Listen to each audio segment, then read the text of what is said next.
जनतेला आवाहन करण्याआधी पंतप्रधानांनी परदेश दौरे बंद करावे असं अंजली दमानिया म्हणतायत। पक्षातील नेत्यांनाही परदेश दौरे बंद करायला सांगा असंही सामाजिक कार्यकर्ते अंजली दमानिया यांनी पंतप्रधान मोदींना आवाहन केलंय।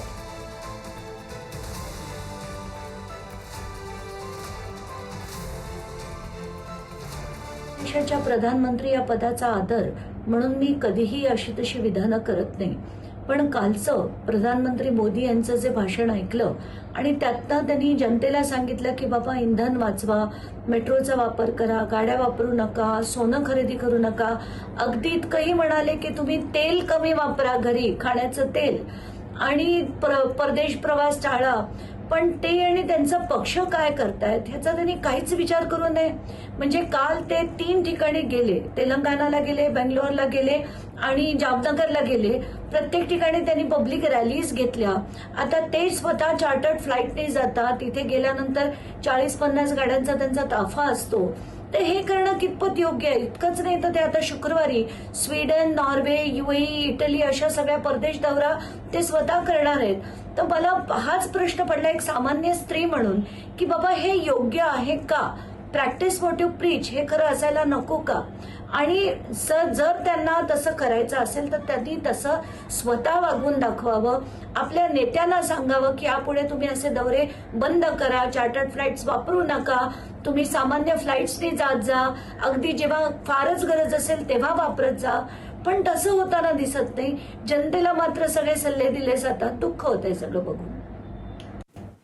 तर पंतप्रधान मोदींच्या आवाहनानंतर राहुल गांधी यांनी एक्सपोस्ट करत हल्लाबोल केलाय। त्यांनी नेमके काय एक्सपोस्ट केले ते आपण पाहूया। काल पंतप्रधान नरेंद्र मोदी यांनी जनतेकडून बलिदान मागितलं। सोनं खरेदी करू नका, परदेशात जाऊ नका, कमी पेट्रोल जाळा, खतं आणि तेल कमी करा, घरून काम करा।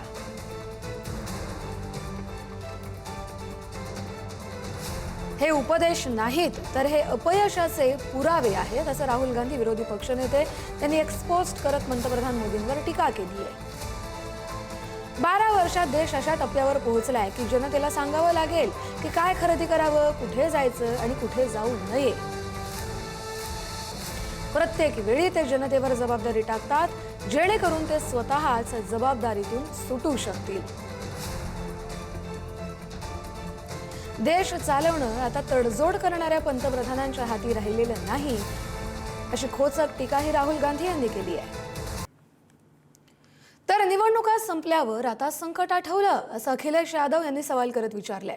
देशासमोर एकच संकट, त्याचं नाव भाजप असंही अखिलेश यादव यांनी खोचकरित्या म्हटलंय।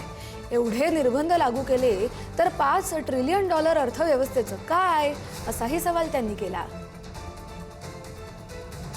त्यांनी नेमकी काय एक्सपोस्ट केली आपण पाहूया। निवडणुका संपल्यावर आता संकट आठवलं। अखिलेश यादव यांची ही एक्सपोस्ट आणि त्या एक्सपोस्टद्वारे त्यांनी मोदींवर टीका केली आहे। देशासमोर एकच संकट आहे ज्याचं नाव आहे भाजप।